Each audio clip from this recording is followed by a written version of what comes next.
Assignment 15.2, looking at physiological and psychological responses to injury shown through 2 case studies. So first I'm going to look at the physiological responses to injury. First thing I'm going to talk about is a strain, which is an overstretching of a tendon or muscle. Grade 1 is known as a pull, and this causes mild pain, but the individual will be able to continue with exercise because there is still slight movement of the muscle. 10% of the muscle fibre is disrupted. Grade 2 is known as a tear, with 10 to 15% muscle fibre disruption. There is a clear loss of strength, and the individual will be unable to continue exercise due to minimal movement. Grade 3 is a rupture with 50 to 100% muscle fibre disruption, resulting in immediate pain and complete loss of muscle function and movement, so the individual will not be able to continue. Next is a sprain, which is the stretching or tearing of ligaments. So the first degree is just known as an overstretch, where there's little tearing, pain and swelling, but is stable and there is motion. Second degree is known as a tear, where there's moderate instability, moderate to severe pain and swelling. And then the third degree is the worst one, which is known as a rupture. The ligament is completely unstable, there's severe pain and other tissues could be damaged with no movement whatsoever. Now, a hematoma is a solid swelling of clotted blood within the tissues, which is caused by a collection of blood outside the blood vessels. 2 types are intermuscular and intramuscular. Intermuscular is bleeding within the muscle, and it doesn't move into the surrounding tissues, whereas intramuscular is where the bleeding moves into the surrounding tissue, which could cause bruising all across the body. The stages of blood clotting start with platelets, which are small cell fragments which are used to plug up the open injury. The next is the clotting factors, which sort of fill in the gaps that the platelets don't fill. Next is fibrin, which is a protein. It forms like a glue, which impedes blood flow, stopping the bleeding. And then the last thing that's recruited is the other cells, which are also blood cells, which just make the clot a lot stronger. This will then form a scab over the cut. There's 3 stages of healing an injury. This is inflammation, repair, and remodelling. So inflammation is sort of bleeding, pain, heat, and swelling, which is the initial reaction to an injury. This can be treated by RICE, which is rest, ice, compression, elevation, and it can last for 3 to 5 days. Repair is where new fibres are forming scar tissue. This can sort of last from 2 to 6 weeks, so it's just sort of repairing that muscle. And then the remodelling stage is where new tissue is improving in strength, and it's sort of trying to remake how it was before the injury actually occurred. This could last for 6 to 24 months, so that's about 2 years. That depends on the severity of the injury. For example, a strain is going to heal a lot quicker than a broken leg. So now moving on to the psychological responses to injury. The first are the stages of grief. So these are the stages in order of what an athlete will go through once they become injured. So denial is the first one, and it sort of acts as a defense mechanism that numbs people from the initial shock and overwhelming nature of an injury, sort of trying to convince themselves, oh, it's not that bad, and in this case some people might even try to continue playing. This is a temporary stage. Anger is the next one, and it's sort of you can take it out on yourself or others who you might think may be responsible for your injury. This could make it worse depending on when the injury occurred. For example, if it occurred at the beginning of the season, then it would make the anger worse because of the individual will miss out on the rest of the season. Depression is also, called sadness. It's sort of that confrontation of reality and realising that the injury and the understanding the consequences of the injury, this could make the individual unsure of the certainty of the future, leading to potential isolation because of being left out of training and matches, sort of falling behind the others' progress. It's the next stage, and it's sort of, you were injured, but you sort of try to ignore it. You could also try to ignore the severity of the injury, sort of playing it down. You could think about, the what ifs. What if I had done this differently? Would I not be injured? And then the final stage is acceptance. This needs to be reached in order to achieve full recovery. The other stages need to be worked through. It's a natural process, but it needs to be done as quickly as possible. This stage of acceptance is just sort of accepting your injury and coming to terms with how long the recovery will take and the steps and the hard work that must be put in order for this to happen. This slide just shows 9 emotional states of injury. Several, such as depression and denial and anger, have already been spoken about on the previous slide, so I won't go into detail on those. Fear is sort of when you're scared of finding out the diagnostics of an injury, about sort of severity and length of the recovery time. This would sort of occur sort of immediately and throughout the recovery sort of before diagnostics. So obviously denial and anger I've already spoken about. Frustration is similar to aggression, sort of being annoyed at the result of not being able to achieve your goals due to an injury. This could happen sort of straight away as well as after being diagnosed. Anxiety and stress is sort of worrying about the length of the injury, recovery time, and how long this will take. So if it takes a long time, you're going to get more stressed about when you have to come back and maybe falling behind other people. Isolation can also be felt by individuals when they get injured. This is sort of adopting a feeling of being alone during recovery, potentially not being involved with a team if you take part in team sports. This is because you're not going to training or you're not going to matches. This sort of links in with what I was saying about depression in the previous slide. So lack of motivation, so the individual won't have the motivation to work through the injury and the recovery, and then they'd have to get to the stage you were at before the injury happened, and they just won't have that motivation to do so. So they haven't got the motivation to get back into it and achieve their goals. Low confidence, this would be most dominant when you come back to training or your first game back. For example, if it's football, you might not go into tackles as hard because you're worried that you'll get injured again and you won't want to go through that process all over again. So you're just very cautious of getting injured.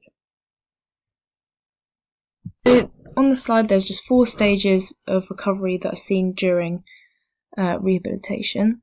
So the first one is anxiety and stress. And the way that this can help an individual is that it can fuel your ambition to get better. It could become so worried that you're sort of desperate for more help. So you're going to go out and find it. Although it could hinder your process of recovery because anxiety can result in a loss of sleep, which could become way too overwhelming. And you could begin to think that the injury is a lot worse than it actually is. So you're sort of stressing yourself out. Frustration, so the way it can help is that you're sort of eager to get back into it, potentially showing coaches that you're very committed and determined. You might also seek alternative therapies, and if the coach sees this, they're going to know that you're really, really committed to recovery.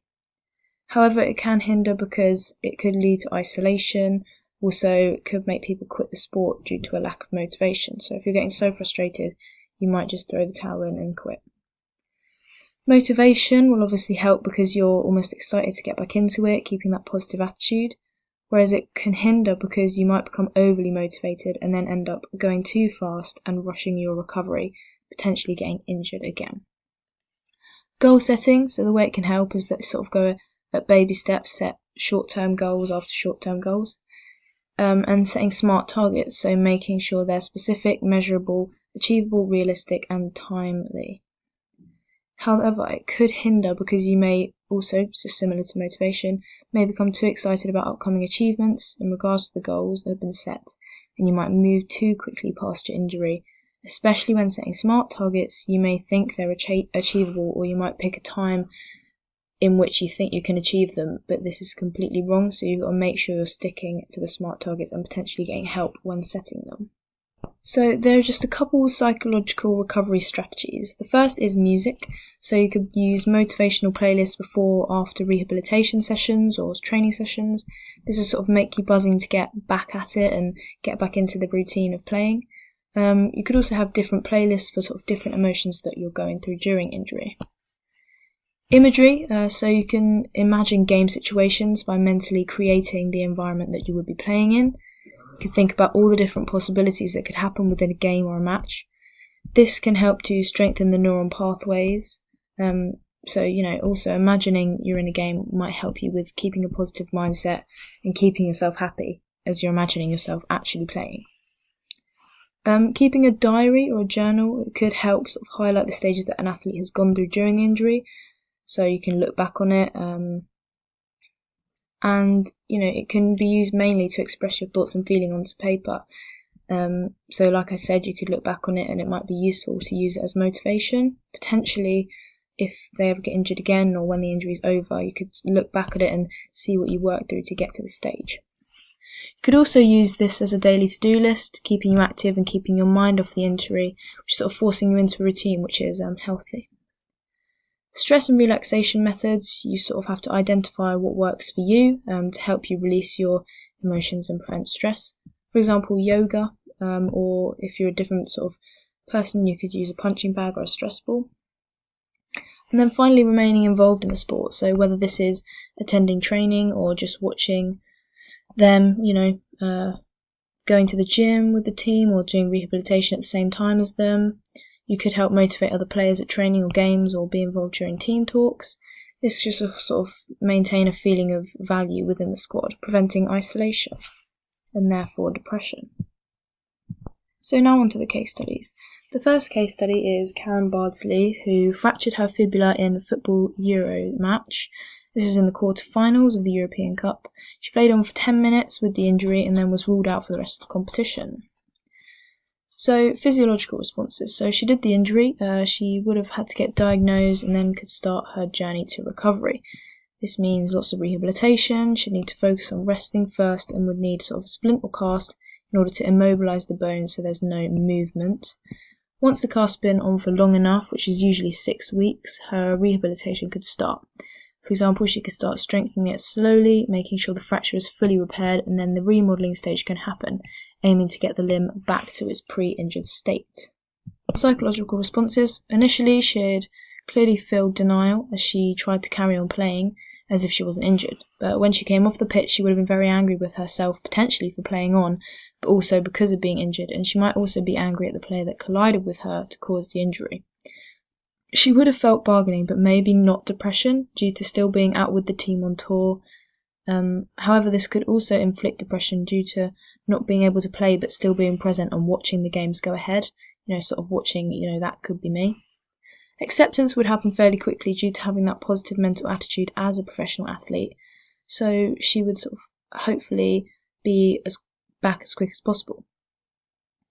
She would also feel anxious and stressed about the severity of the injury and what effect it would have on her participation in the competition. So this would be before diagnosis. She would also feel fear in this stage, scared of how long she's going to be out. Also, she'd be frustrated after finding out what the injury is due to not being able to take part in the rest of the Euros, therefore not maybe achieving her targets that she'd set herself.